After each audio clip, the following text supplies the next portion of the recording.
Selamat petang, salam sejahtera. Terima kasih karena bersama dengan saya di Nazlin Unity Channel. Paling mengejutkan kita hari ini ialah pendedahan berkaitan Daim Zainuddin dan juga istrinya, Naimah. Telah disahkan bahwa istri Daim Zainuddin adalah ahli parti muda. Terkejut juga lah kan, sebab namanya parti muda, tapi ahlinya pula ahli tua. Istri Daim ini bukan lagi muda, dia dah tua dah. Tapi rupa-rupanya dia adalah ahli parti muda. Diam-diam ubi berusi, rupa-rupanya parti muda ini memiliki ahli yang kaya, super kaya, kaya raya. Itukah sebabnya parti muda boleh bergerak. Tetapi apa yang lebih mengejutkan kita ialah apabila parti muda telah menafikan bahawa Daim ialah pembiaya terbesar parti tersebut.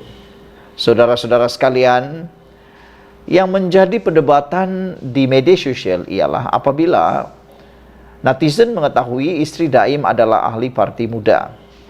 Jadi kata mereka, kalau istri dah jadi ahli parti muda, mustahil suaminya tidak akan membantu, kata mereka.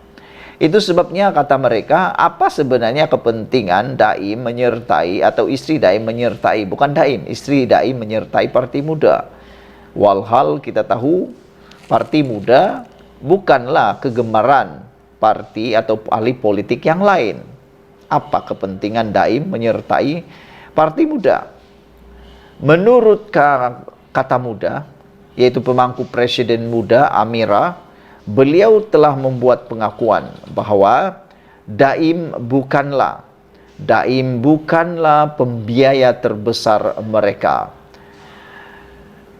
Beliau mengesahkan bahawa istri Daim juga adalah ahli parti tersebut. Bekas Menteri Kewangan Daim Zainuddin bukan pembiaya terbesar muda, kata pemangku presiden parti itu, Amira Aisyah Abdul Aziz.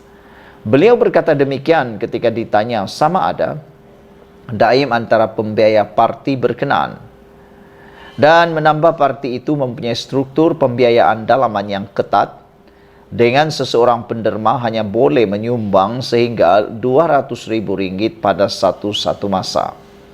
Sesiapa yang mau mengatakan Daim adalah good father atau pembiaya terbesar muda, itu memang tidak benar, katanya kepada pemberita sekelas forum di Advanced Tertiary College. Amira turut mengesahkan bahawa istri Daim, Naim Khalid, adalah ahli muda. Beliau kemudian memberitahu FMT bahawa Daim bukan ahli parti itu. Okey, jadi sah. Daim bukan ahli parti itu, tetapi Naimah Khalid, yaitu istri Daim, adalah ahli muda. Amira juga berkata tidak adil mempertikai sumber pembiayaan muda memandangkan tiada akta pembiayaan politik. Jika sesiapa mahu menyoal muda mengenai pembiayaan politik, kami selama ini konsisten mengatakan Malaysia memerlukan akta pembiayaan politik. Parti lain juga patut mendesak perkara ini, katanya. Naimah juga kawan saya. Berhubung gambar yang tersebar di media sosial menunjukkan beliau dan Naimah di Mahkamah Session Kuala Lumpur pada 23 Januari, Amira berkata dia hadir untuk menyokong Naimah kerana beliau ahli muda. Saya pasti memberikan penghormatan sama kepada mana-mana ahli parti. Dia juga kawan saya, katanya. Naimah didakwa gagal mematuhi notis pengisytiharan harta Suruhanjaya Pencegahan Rasuah SPRM pada 23 Januari. Dia didakwa gagal mengisytihar pemilikan syarikat beberapa bidang tanah di Kuala Lumpur dan Pulau Pinang serta 2 kenderaan. Daim menghadapi tuduhan serupa pada 29 Januari apabila didakwa gagal mengisytihar pemilikan dalam 38 syarikat, 19 bidang tanah di Selangor, Negeri Sembilan, Pahang, Kedah dan Kuala Lumpur selain 6 hartanah. Dia juga didakwa gagal mengisytiharkan pemilikan akaun Amanah Saham Nasional Berhad ASNB dan Amanah Saham Nasional ASN selain 7 kenderaan mewah.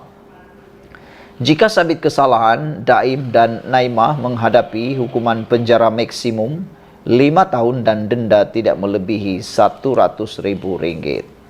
Sekian dulu untuk kali ini. Jangan lupa tinggalkan komen Anda, share video ini. Kita jumpa lagi. Bye-bye.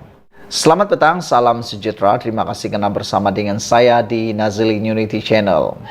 Beberapa hari yang lepas, Razali, yaitu Ketua Penerangan Bersatu, telah tampil menyatakan bahwa beliau kata 6 orang ahli parlimen yang menyokong Anwar Ibrahim akan tamatlah riwayat 6 jahanam katanya. Rupa-rupanya tidak seperti yang disangka mudah oleh Razali. Dengan mudahnya beliau kata 6 jahanam itu musnah, kata beliau. Tidaklah semudah itu. Kerana Bersatu pada 2 Mac ini akan memindah perlembagaan mereka. Itu kita tahu. Mungkin memindah itu amat mudah. Tetapi harus diingat, untuk dapat kelulusan pindahan perlembagaan parti itu, ia haruslah diluluskan oleh ROS. Dan ROS juga akan mempertimbangkan perkara-perkara penting mengapa perlu dibuat pindahan itu dan perlu banyak pertimbangan. Rupa-rupanya halangan terbesar untuk mereka mengambil pindahan itu adalah ROS. Belum tentu mereka dapat kelulusan, itu pertama. Yang kedua ialah bukanlah seperti mudahnya Razali kata untuk pecat atau sebagainya supaya mereka letak jawatan atau sebagainya. Tidaklah semudah itu. Lagi pula, menurut ahli parlimen Gua Musang, tidak ada bukti bahwa mereka keluar parti. Kami hanya sokong kerajaan dan bajet, kata beliau. Oleh sebab itulah, amatlah sukar untuk percaya 100% apa yang dikatakan oleh Razali. Yang kononnya 6 orang ahli parlimen yang menyokong Anwar Ibrahim itu akan dipecat atau perlu letak jawatan dan mengadakan pilihan raya semula.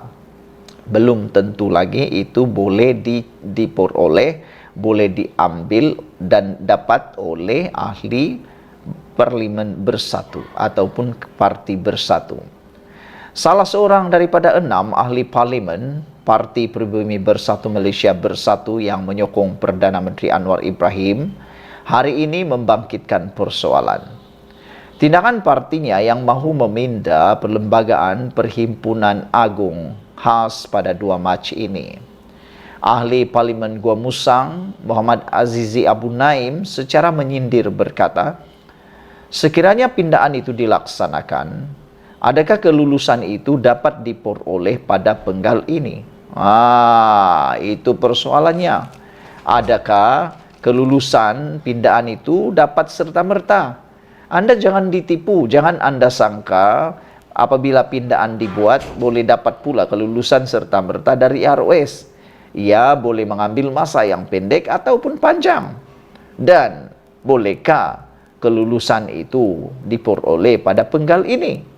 Kalau tak lulus penggal ini, maknanya 6 ahli parlimen Bersatu yang sokong Anwar Ibrahim tidak ada kena apa-apa. Macam itulah ceritanya. Adakah kelulusan itu dapat diperoleh dalam tempoh penggal sekarang? Ini disebabkan pindahan yang dibuat Bersatu perlu mohon beberapa tahun lepas, masih lagi belum selesai. Rupa-rupanya ada beberapa pindahan yang pernah dibuat oleh Parti Bersatu di pohon dalam beberapa tahun yang lepas, masih belum selesai. Ini kan pula pindahan perlembagaan yang baru mau dibuat 2 Mac ini. Dengan kata lain, belum tentu lagi lah. Mungkin silap sikit, checkmate mereka semua. Kedua, sekiranya dibuat, apakah kandungan yang Bersatu nak jirat kami? Sebab tak ada bukti yang kita ini keluar parti. Kita hanya sokong kerajaan dan bajet. Itu saja, katanya kepada harian Metro hari ini. Bersatu sebelum ini dilaporkan akan mengadakan Perhimpunan Agung khas pada 2 Mac ini. Perhimpunan itu dijangka memindah perlembagaan susulan tindakan 6 ahli parlimen parti itu menyatakan sokongan terhadap pentadbiran Anwar Ibrahim. 6 ahli parlimen Bersatu yang menyatakan sokongan kepada Anwar ialah Muhammad Azizi, Datuk Zulkapari Hanapi, Datuk Syed Abu Hussein Hafiz Syed Abdul Fasal, Zahari Kecik, Datuk Iskandar Zulkarnain Abdul Khalid dan Datuk Suhaili Abdul Rahman. Muhammad Azizi juga berkata sebagai atau sebarang pindaan mau dibuat partinya itu memerlukan kelulusan daripada Jabatan Pendaftaran Pertubuhan ROS. Dan kebiasaannya ia mengambil masa yang lama, bukan sekejap. Jadi para penyokong walaupun yang ada di luar sana janganlah tertipu kononnya buat pelembagaan boleh terus pak berpecat. Tidak terus ia mengambil masa yang panjang untuk dapat kelulusan daripada ROS. Beliau juga mempersoalkan Perhimpunan Agung HAS yang dibuat itu mau memfokuskan kepada pindahan pelembagaan parti atau sebaliknya.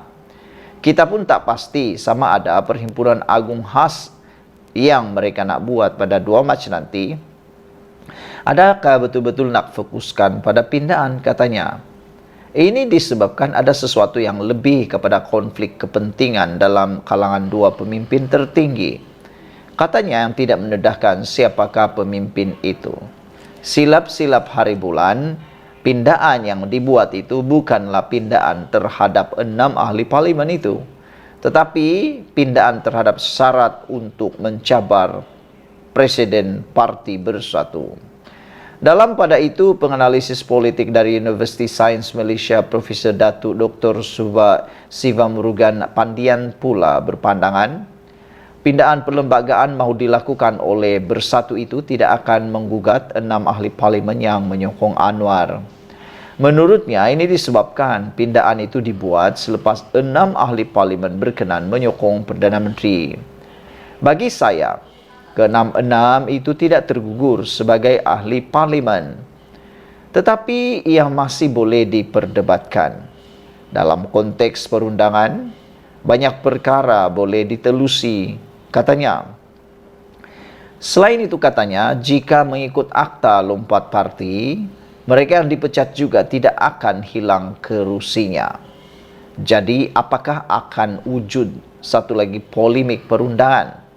Sama ada akta lompat parti lebih besar daripada pindaan parti, atau pindaan parti lebih besar daripada larangan akta lompat parti. Ini disebabkan akta lompat parti ini jelas. Mereka yang dipecat tidak akan hilang kerusi, melainkan mereka sendiri memilih untuk keluar parti itu.